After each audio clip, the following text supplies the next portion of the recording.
الحمد لله العزيز العلام الملك القدوس السلام. أحمده سبحانه أن هدانا لدين الإسلام وبناه على 5 أركان عظام، وأشهد أن لا إله إلا الله وحده لا شريك له ذو الجلال والإكرام، وأشهد أن سيدنا ونبينا محمدًا عبد الله ورسوله عليه أفضل الصلاة والسلام، وعلى آله وأصحابه وأتباعه البررة الأعلام. أوصيكم حجاج بيت الله ونفسي بتقوى الله، فاتقوا الله رحمكم الله. اتقوا الله بفعل أوامره وترك مناهيه، فإن الله يحب المتقين وجعل العاقبة للتقوى. التقوى عباد الله سبب خيري الدنيا والآخرة. للذين اتقوا عند ربهم جنات تجري من تحتها الأنهار خالدين فيها، وأزواج مطهرة، ورضوان من الله، والله بصير بالعباد. ولو أن أهل القرى آمنوا واتقوا لفتحنا عليهم بركات من السماء والأرض. وخاطب سبحانه حجج بيته آمرا لهم بالتقوى: وتزودوا فإن خير الزاد التقوى، واتقون يا أولي الألباب. وأمر خلقه كافة بالتعاون على التقوى، فقال عز شأنه: وتعاونوا على البر والتقوى ولا تعاونوا على الإثم والعدوان، واتقوا الله إن الله شديد العقاب. والتقوى حجاج بيت الله هي التمسك بدين الله والعمل بشرعه رجاء ثوابه وخوفا من عقابه.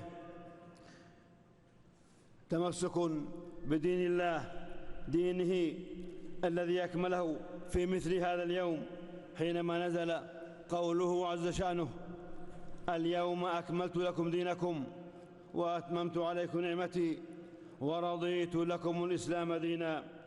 أيها المسلمون، دين الإسلام على 3 مراتب، أعلاها رتبة الإحسان، وبينها نبينا محمد صلى الله عليه وسلم بقوله: الإحسان أن تعبد الله كأنك تراه، فإن لم تكن تراه فإنه يراك.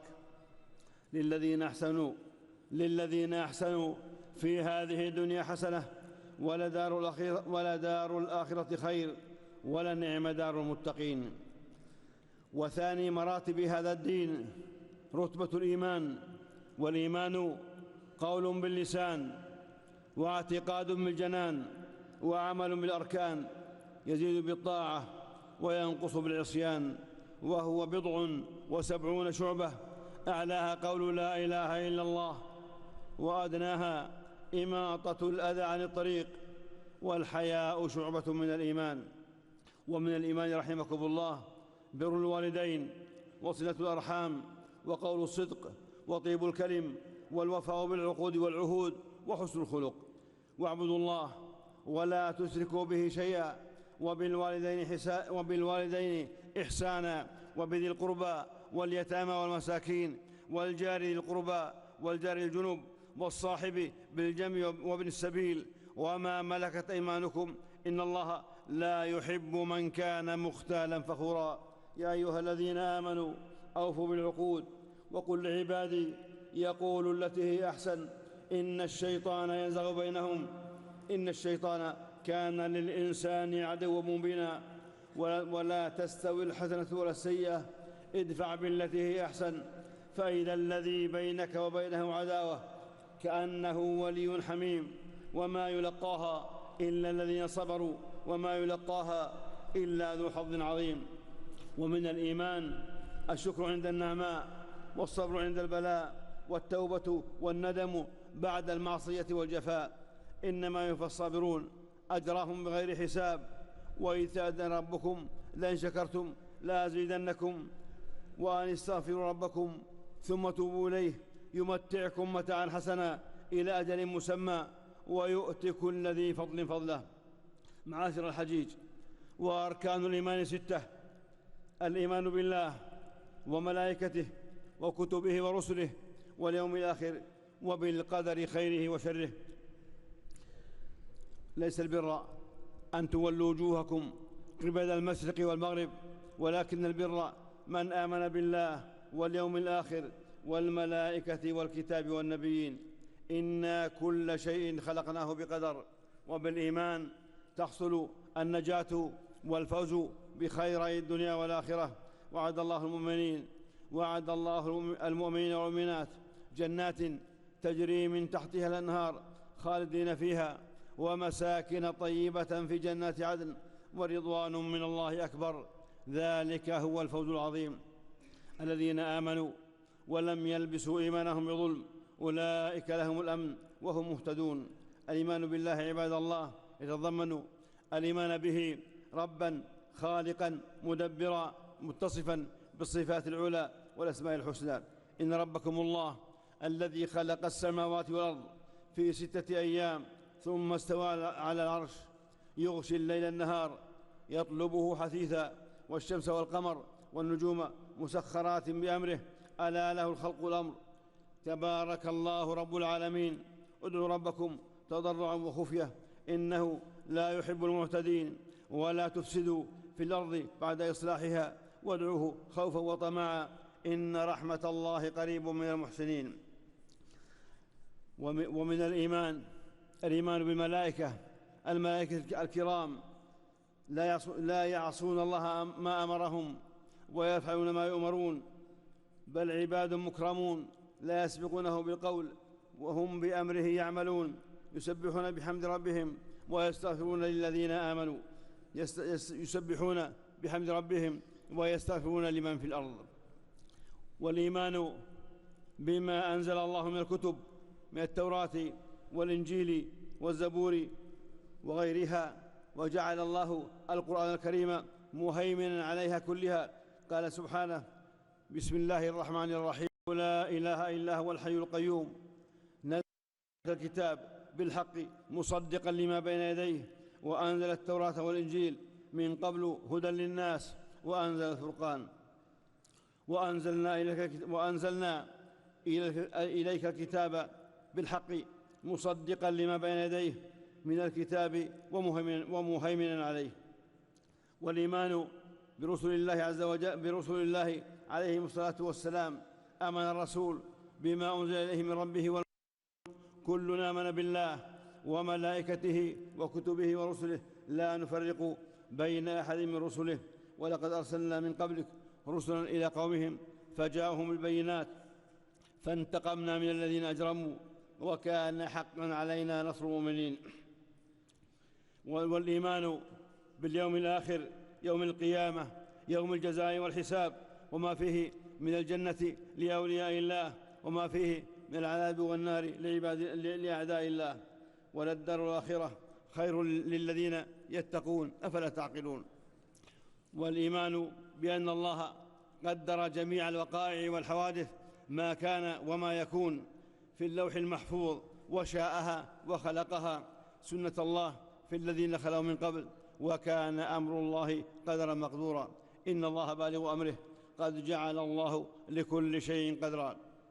أيها المسلمون حجاج بيت الله، أما الإسلام فقد فسره نبينا محمد صلى الله عليه وسلم بقوله: الإسلام أن تشهد أن لا إله إلا الله وأن محمد رسول الله، وتقيم الصلاة وتؤتي الزكاة وتصوم رمضان وتحج البيت إن استطعت إليه سبيلا.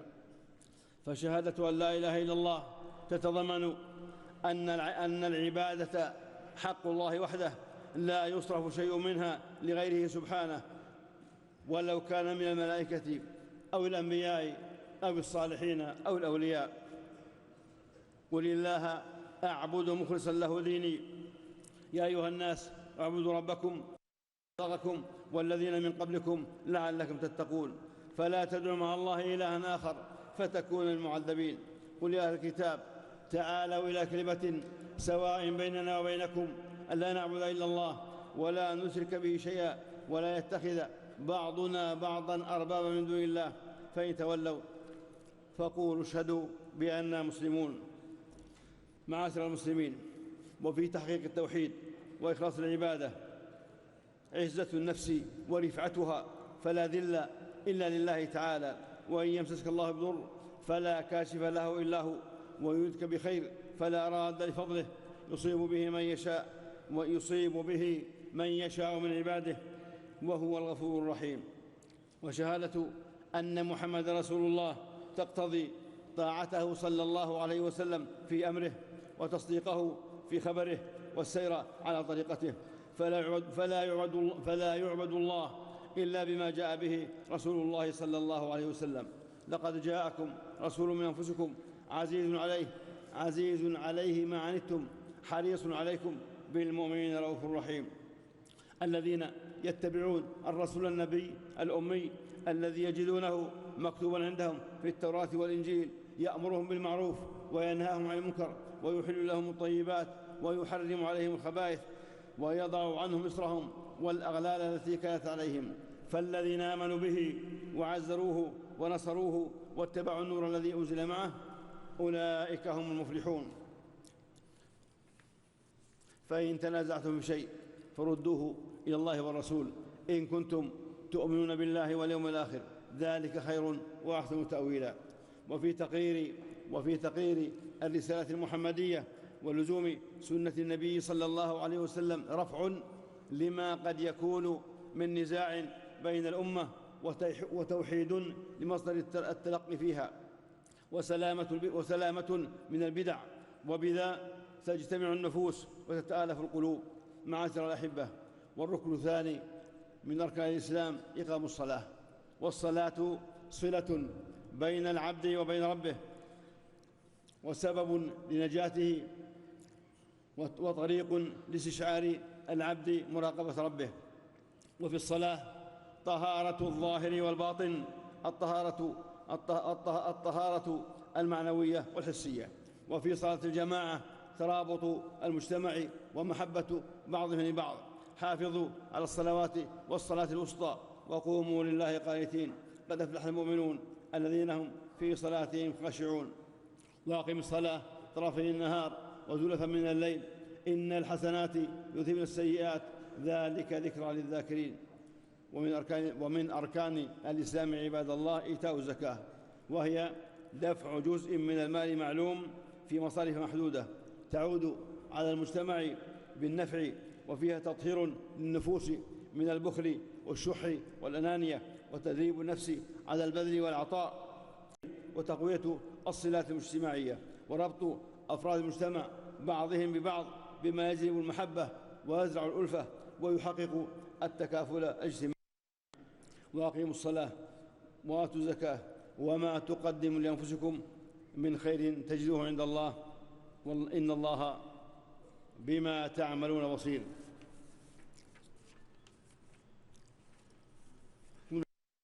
صدقة تطهرهم وتزكيهم بها وصل عليهم. حجاج بيت الله.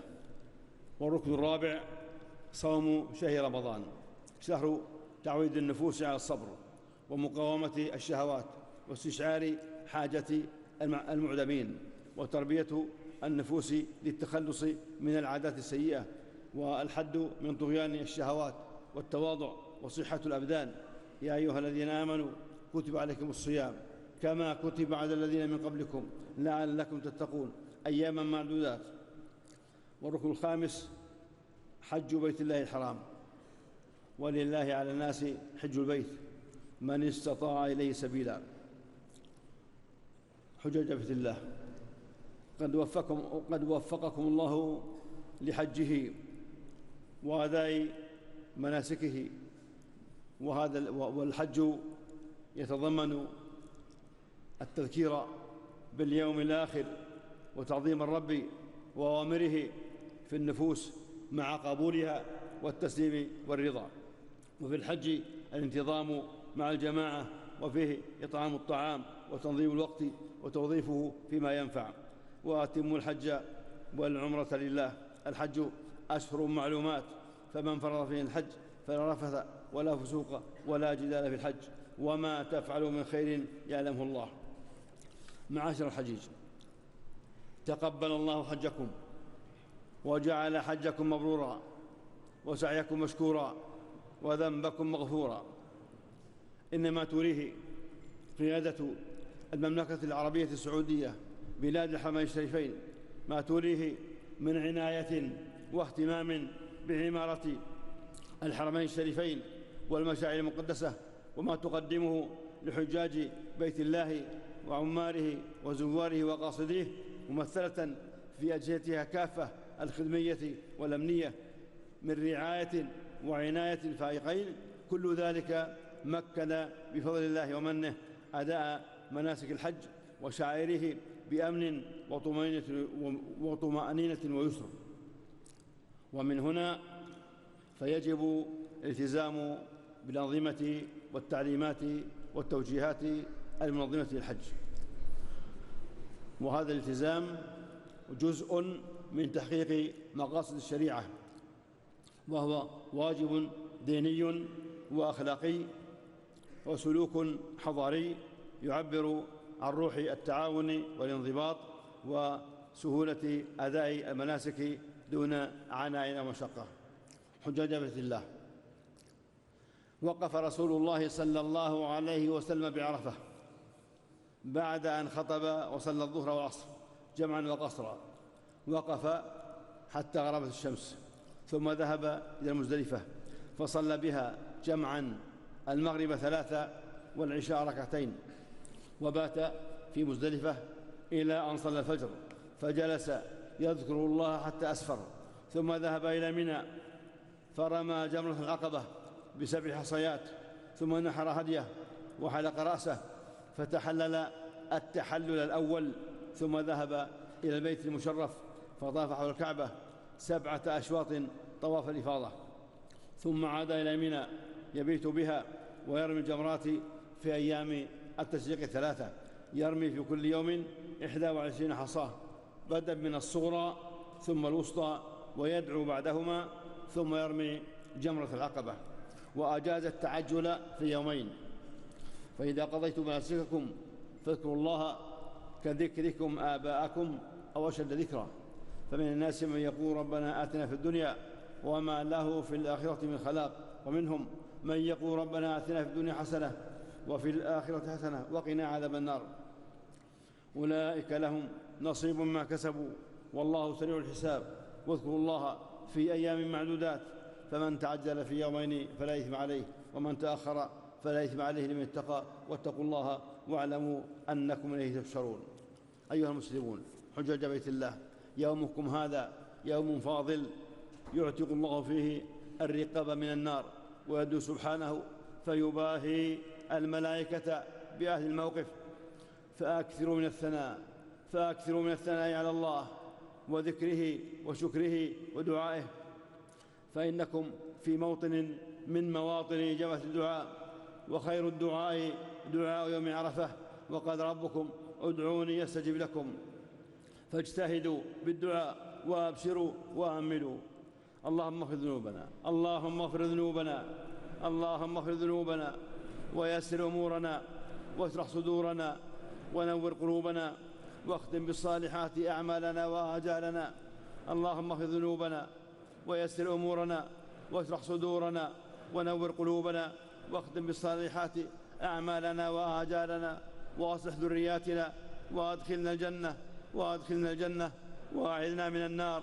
اللهم تقبل حجنا، اللهم تقبل حجنا وطاعاتنا وصالح اعمالنا. اللهم واعنا على ذكرك وشكرك وحسن عبادتك. اللهم إنا نسألك العفو والعافية والمعافاة الدائمة في الدين والدنيا والآخرة. اللهم إنا نسألك العفو والعافية والمعافاة الدائمة في الدين والدنيا والآخرة. اللهم أصلح أحوال المسلمين، اللهم أصلح أحوال المسلمين، اللهم أصلح أحوال المسلمين. اللهم ألف بين قلوبهم وتولى جميع شأنهم، وازرع المحبة فيما بينهم. اللهم كن لإخواننا في فلسطين، اللهم كن لإخواننا في فلسطين، اللهم تولى شأنهم، اللهم تولى شأنهم، اللهم أطعم جائعهم واكس عاريهم وآوي طريدهم واجبر كسيرهم وأمن خائفهم واكفهم شر أعدائهم. اللهم انصرهم على عدوك وعدوهم، اللهم انصرهم على عدوك وعدوهم بقوتك وعزتك يا قوي يا عزيز. اللهم وفق ولاة أمور المسلمين، اللهم وفق ولاة أمور المسلمين لكل خير واجعلهم من أسباب الهدى والتقى. اللهم وفق إمامنا وولي أمرنا خادم الحرمين الشريفين، اللهم وفق إمامنا وولي أمرنا خادم الحرمين الشريفين الملكة سلمان بن عبد العزيز وولي عهده الأمير محمد بن عبد سلمان، اللهم واجزيهما خير الجزاء على ما قدم ويقدمانه للإسلام والمسلمين. ربنا آتنا في الدنيا حسنة، ربنا آتنا في الدنيا حسنة وفي الآخرة حسنة وقنا عذاب النار. سبحان ربك رب العزة عما يصفون وسلام على المرسلين والحمد لله رب العالمين، وصلى الله وسلم وبارك على نبينا محمد وعلى آله وأصحابه أجمعين.